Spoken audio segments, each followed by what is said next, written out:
In 1999, a dark-eyed 6-year-old boy captured hearts and headlines all over the world. The story of Elian Gonzalez was charged with drama, involving a fatal sea voyage, a rescued child, intense family disputes, political protests, and international tensions. To gain a rational understanding of this highly emotional story, we can explore the events using the major sociological perspectives.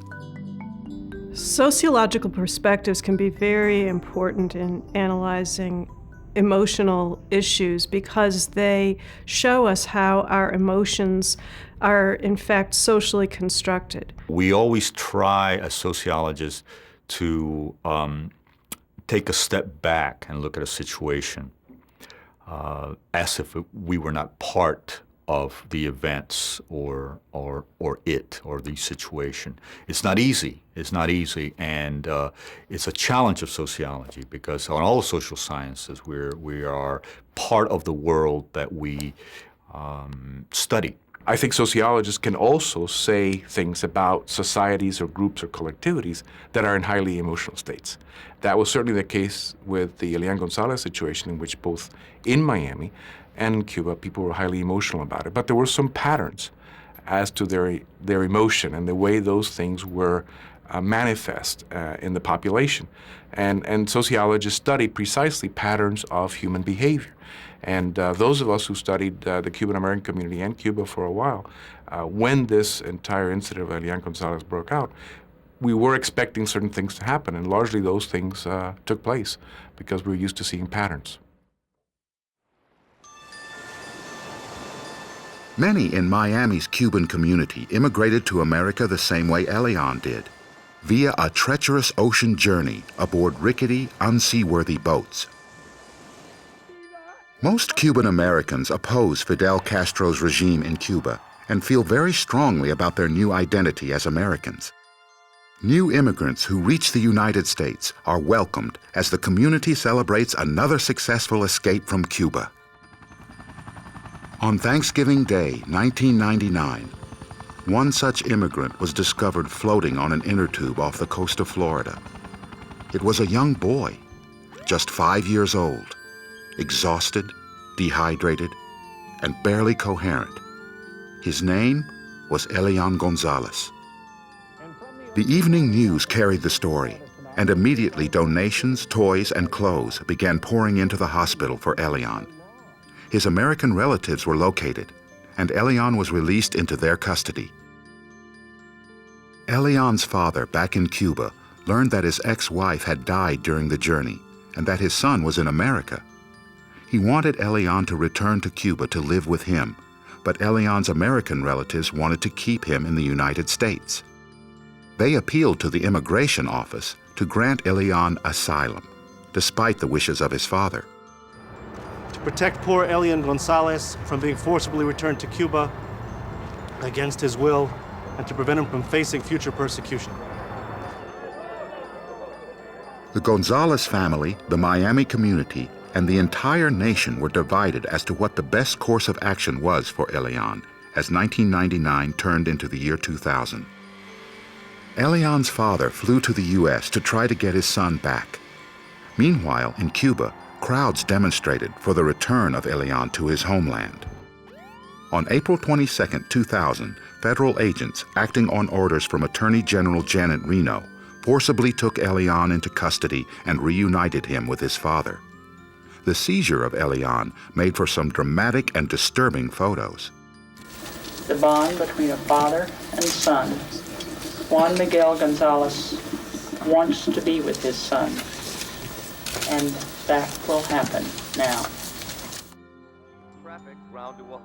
The government's action sparked heated protest by the Cuban community in Florida. After Elian's American relatives exhausted every legal option they had, Elian boarded a plane with his father for their return to Cuba. His departure from America was met with resignation on the part of the Cuban community in Miami. When his plane landed in Cuba, Elian was met with parades and celebrations. He had become as much of a celebrity in Cuba as he was in the United States.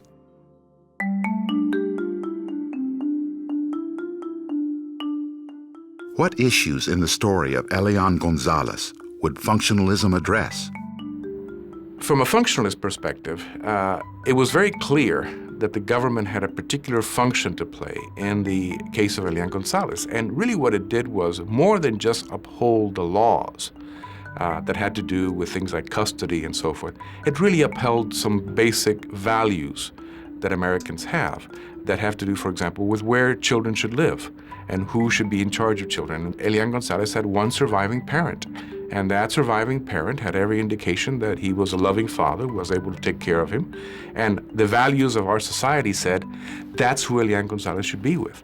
In other words, he should be with his father, and the government had, therefore, the function of reuniting him with his father. The government had a function to play, had a role to play, because it had to interpret the laws and of the land as it applies to the case of Elian Gonzalez. Functionalism illuminates the role of the government, but Elian also functioned as a symbol for both Cuban Americans and Cuban nationalists. Elian Gonzalez would not have gained that publicity if the child had not served a very important function for the different constituencies or the different groups involved. This was especially true in Miami, where Elian Gonzalez, essentially his function was to symbolize the ongoing struggle against Castro. The imbalance of power in situations is an issue examined by the conflict perspective. The conflict perspective has always stressed the importance of economic interests in determining, essentially, human behavior. From a conflict perspective, there are certain social class dimensions involved here. That is, in this case, ideology was more important than economic interests, because people, particularly in Miami, were willing to forego their economic interests, were willing to forego their best interests in search of this moral cause in order to serve this ideology in the anti-Castro struggle. What elements of the story would the Interactionist perspective reveal? If you're looking at this at an Interactionist perspective, it's very interesting because you have folks that are getting together based on their interpretations of a symbol, the Elian Gonzalez idea. You had demonstrations supporting Elian staying here, and after the decision was made by the government to send him back to his father, protesting that decision.